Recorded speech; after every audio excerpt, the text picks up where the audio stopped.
Uttarakhand news देख रहे हैं आप। मैं हूं आपके साथ नेहा दुबे। हरिद्वार में नगर निगम के एक आवास में चल रही महिला स्वयं सहायता समूह के ऑफिस पर छापेमारी करते हुए मेयर अनीता शर्मा ने कड़ी फटकार लगाई। मेयर ने समूह की हेड से मकान के अलॉटमेंट के कागज दिखाने के लिए कहा, जिस पर महिला ने कहा कि नगर आयुक्त ने उन्हें ये आवास अलॉट किया है। हालांकि वह कोई अलॉटमेंट लेटर नहीं दिखा सके। इस पर वहां खूब हंगामा हुआ। दरअसल हरिद्वार के मेयर अनीता शर्मा और नगर आयुक्त दयानंद सरस्वती के बीच तनातनी चल रही है और जिसके चलते मेयर अनीता शर्मा और समर्थकों ने नगर आयुक्त पर मनमानी करने का आरोप लगाया। तो नगर निगम के आवास में चल रहा था ऑफिस। बता दें आपको कि मेयर अनीता शर्मा ने कड़ी फटकार लगाई है। रुपेश वाले इस पूरी खबर पर ज्यादा जानकारी के साथ हमारे संवाददाता फोन लाइन पर जुड़ गए हैं। रुपेश, जानना चाहेंगे पूरा मामला क्या है, विस्तार से बताएं। देखिए नेहा, हुआ यूं के जो हरिद्वार की मेयर हैं अनीता शर्मा, वो कल जो जितनी भी निगम की संपत्तियां उनके निरीक्षण के लिए निकली हुई थी। तो देवपुरा चौक के पास एक भवन बना हुआ है जो निगम का ही है। वहां पर निरीक्षण के दौरान मेयर अनीता शर्मा ने पाया कि एक समूह संचालिका वहां पर एक स्वयं सहायता समूह का संचालन कर रही है। तो उस पर मेयर अनीता शर्मा ने कड़ी आपत्ति जताई और कहा कि आप जो यहाँ पर नगर निगम की संपत्ति में स्वयं सहायता समूह का संचालन कर रही हैं, उससे संबंधित कोई अलॉटमेंट लेटर है तो वो दिखाइए। तो जो संस्थापिका है स्वयं सहायता समूह की, उन्होंने कहा कि उन्हें जो नगर आयुक्त हैं दयानंद सरस्वती, उन्होंने वो अलॉट उनके लिए किया है। तो उसी के आधार पर वो वहां पर जो स्वयं सहायता समूह से संबंधित जितने भी उत्पाद हैं वो बना रही हैं। तब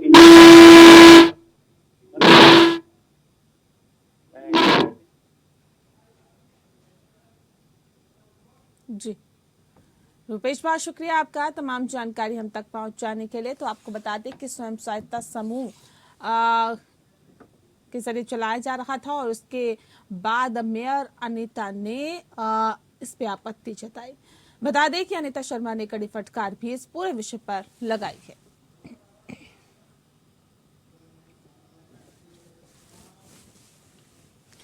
वहीं हरिद्वार जिले के ज्वालापुर विधायक रवि बहादुर और साधु संतों के बीच विवाद शुरू हो गया। दरअसल ज्वालापुर विधायक रवि बहादुर ने अपने एक बयान में मजार को समाधि बताया था, जिस पर साधु संतों ने आक्रोश जताया था। इसका जवाब देते हुए अखिल भारतीय अखाड़ा परिषद के अध्यक्ष और निरंजनी अखाड़ा के महंत रविंद्रपुरी ने इसे विधायक के लिए आपत्तिजनक बताया। लेकिन अब रवि बहादुर अखाड़ा परिषद के अध्यक्ष को चुनौती दे रहे हैं और उनके ऊपर कई आरोप लगा रहे हैं। वहीं संतों ने महंत रविंद्रपुरी का समर्थन करते हुए रवि बहादुर को सोच समझकर बयान देने के लिए कहा है। संतों का कहना है कि मजारों को लेकर मौलवी नहीं बोल रहे, लेकिन कांग्रेस द्वारा संतों के खिलाफ तहरीर दी जा रही है, जो समाज के लिए निंदनीय है। पहले तो मेरी भावना आहत हुई है। मैं हिंदू हूँ और मैं उसे समाधि की तरह ही पूछता था। और मुझे एक बात सुन लो ना यार, इतने बड़े साधु संत हैं, वैसे तो मैं प्रणाम करता हूँ, सबको नमन करता हूँ और मेरे तो हाथ में हमेशा कलावा टिक्का ही रहता है, माथे पे भी, पर वो फर्जी टिक्के नहीं है यार। क्या समाधि और कब्र का क्या एक ही तो मतलब है भाई। मजार उर्दू में बोलोगे तो मजार है और अगर हिंदी में बोलोगे तो वो आपकी समाधि हो गई।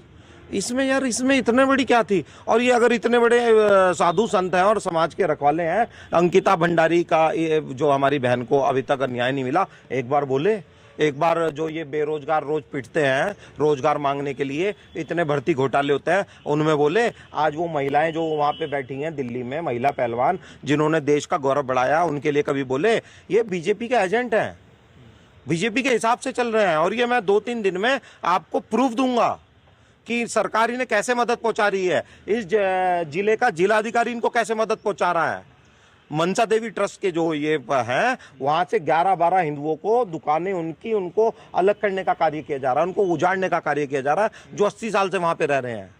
ट्रस्ट में फर्जीवाड़े से तरीके से बैठे हुए हैं। बहुत सारी चीजें अब उजागर होंगी। अब जब आपने बीच में आप कूद ही गए, समाज सेवी बन गए, तो देखो हर चीज फिल्टर होगी। वहीं आपको सीधे ले चलते हैं राजस्थान, जहां पर राजस्थान के मुख्यमंत्री अशोक गहलोत अलवर जिले में मिनी सचिवालय का उद्घाटन उन्होंने किया है और जनसभा को संबोधित करते हुए क्या कुछ कह रहे हैं।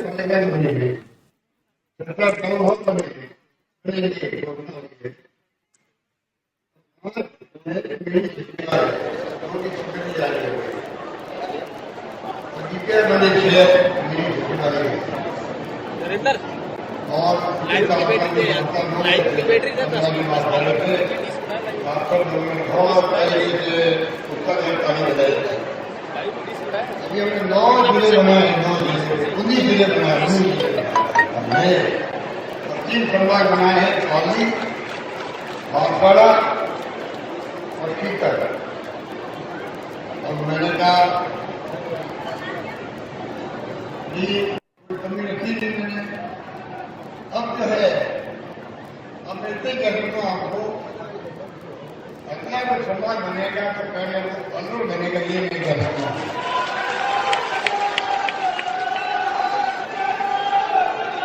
अगला हमारी टॉप पार्टी रहेगा, भावसा ने कह दिया है, तो कोई समाज बनेगा तो अनूर बनेगा, सरकार ये नहीं कह सकता।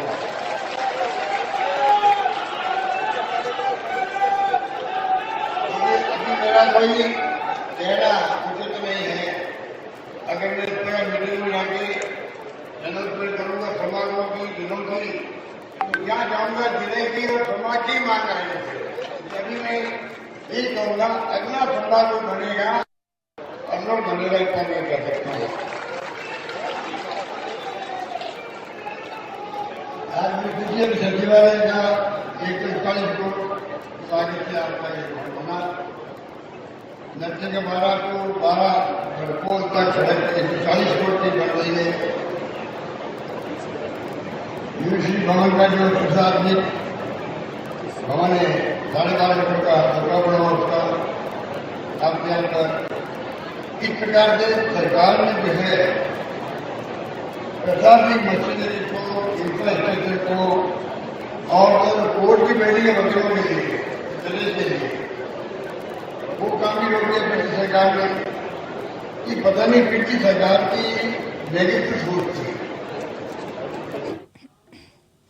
वहीं गृह मंत्रालय की संयुक्त सचिव आशीष कुमार ने चमोली के वाइब्रेंट विलेज के तहत प्रस्तावित विकास कार्यों की समीक्षा की। उन्होंने कहा कि वाइब्रेंट विलेज कार्यक्रम के माध्यम से सीमावर्ती गांवों का व्यापक विकास किया जाएगा। वाइब्रेंट विलेजों में समस्याओं को समझने और उनके समाधान करने के लिए उनके द्वारा चिन्हित गांवों का दौरा किया जा रहा है। संयुक्त सचिव ने सीमावर्ती गांवों में सीमा दर्शन कार्यक्रम आयोजित करने, इनर लाइन परमिशन की प्रक्रिया को आसान बनाने, साहसिक स्पोर्ट्स खेलों को बढ़ावा देने आदि पर जोर दिया।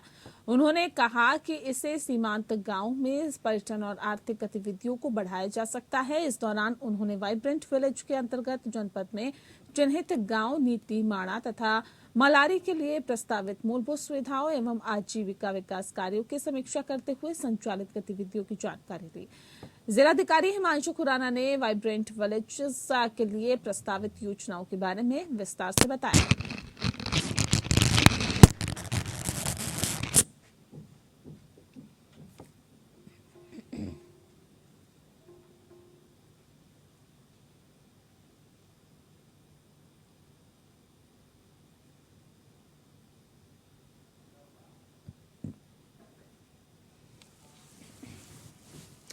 वहीं मुख्यमंत्री पुष्कर सिंह धामी ने पुलिस लाइन में लव जिहाद और लैंड जिहाद को लेकर आयोजित कार्यक्रम में हुंकार भरी। उन्होंने कहा कि देवभूमि में इस तरह की हरकतों को नहीं होने दिया जाएगा। लव जिहाद और लैंड जिहाद की जो भी कोशिश करेगा उसके खिलाफ सख्त से सख्त कार्रवाई अमल में लाई जाएगी। उन्होंने कहा कि भाजपा सरकार हर क्षेत्र में विकास कर रही है, व्यापार, उद्योग आदि क्षेत्रों में हम तेजी से आगे बढ़ रहे हैं। उन्होंने मानस कांड झांकी के साथ ही चारधाम यात्रा पर भी जिक्र किया। चारधाम यात्रा को लेकर मास्टर प्लान लागू करने की बात उन्होंने कही है। सीएम धामी ने सभी लोगों का आभार जताया और इस कार्यक्रम में उन्होंने आमंत्रित किया। पुष्कर सिंह धामी के इस हुंकार के साथ ही कार्यकर्ताओं ने जिंदाबाद के नारे भी लगाए।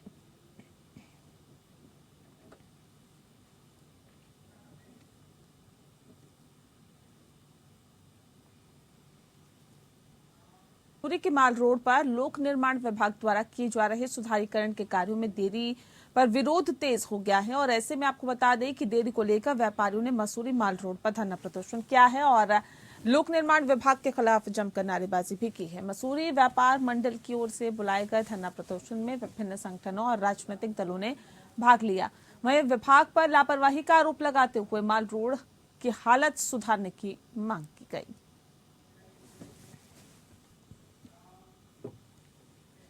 वहीं हल्द्वानी में तीन पानी और रामपुर रोड में नहर कवर होगी। दरअसल शहर में जाम की समस्या लगातार बढ़ रही है।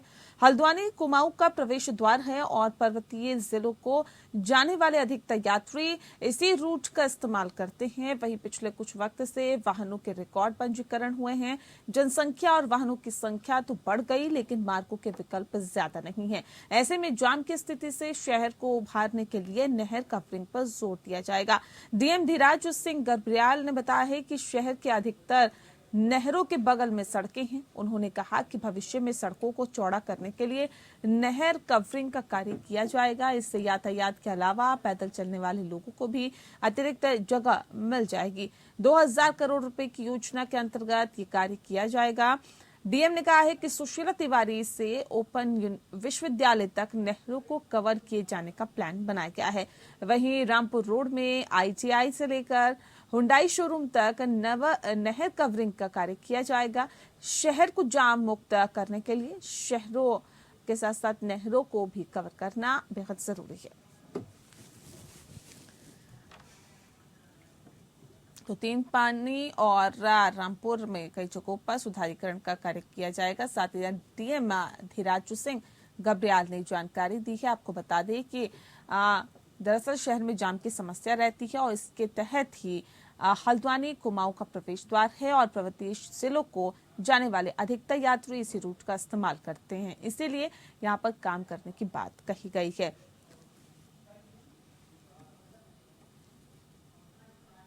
पंकज पांडे इस पूरी खबर पर ज्यादा जानकारी के साथ हमारे संवाददाता फोन लाइन पे जुड़ गए हैं हल्द्वानी से। पंकज, जानना चाहेंगे आपसे कि डीएम ने और क्या कुछ आदेश दिए हैं, विस्तार से बताएं।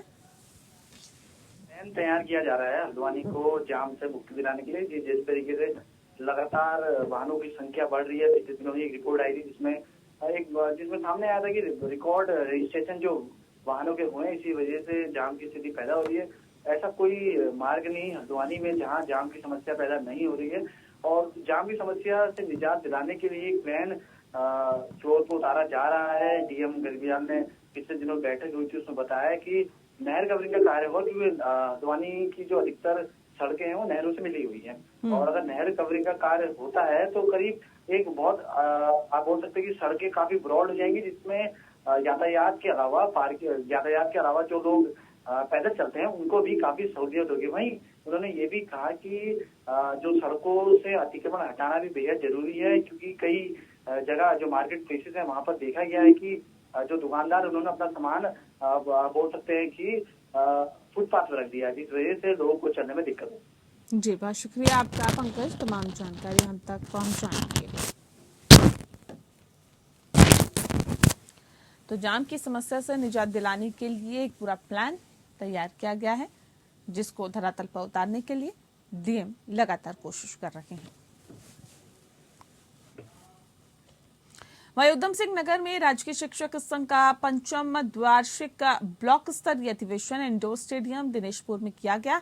इस दौरान उधम सिंह नगर जिले के तमाम सरकारी टीचर कार्यक्रम में शामिल हुए। कार्यक्रम के मुख्य अतिथि पूर्व कैबिनेट मंत्री और विधायक अरविंद पांडे एवं अध्यक्षता नगर पंचायत अध्यक्ष सीमा सरकार ने किया है। बता दें आपको कि इस दौरान गदरपुर शिक्षक संघ का ब्लॉक स्तरीय चुनाव कराया गया। इस दौरान चुनाव प्रक्रिया के माध्यम से गदरपुर कोल ब्लॉक से बंशीधर पांडे अध्यक्ष एवं मनोज राय महामंत्री चुने गए। इस दौरान अरविंद पांडे ने कहा कि सरकारी स्कूलों में शिक्षकों एवं सरकारी व्यवस्था से खुश होकर छात्र छात्राएं सरकारी स्कूलों में पढ़ने की इच्छा जाहिर कर रही हैं, जिसका प्रमाण दिनेशपुर चितरंजन राहा अटल उत्कृष्ट विद्यालय में भारी संख्या में बच्चों की भर्ती हुई है।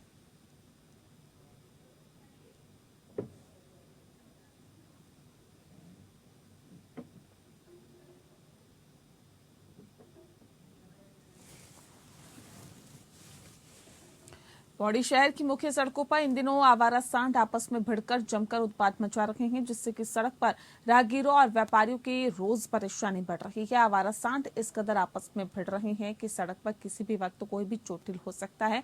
इनकी भिड़ंत से यात्री जैसे तैसे बचकर सड़कों से निकल रहे हैं। वहीं एसएसपी पौड़ी ने बताया है कि उन्होंने पूर्व में की यातायात व्यवस्था को दुरुस्त रखने के निर्देश पुलिस टीम को दिए थे और नगर पालिका के साथ भी बैठक की थी, लेकिन अब भी रोजमर्रा व्यवस्थाओं को दुरुस्त करने के निर्देश उन्होंने सभी पुलिस क्षेत्राधिकारियों को दी है। वहीं एसएसपी ने क्षेत्राधिकारियों से नगरपालिका से स्वयं सामंजस्य बनाकर यातायात व्यवस्था बनाए रखने को भी कहा है।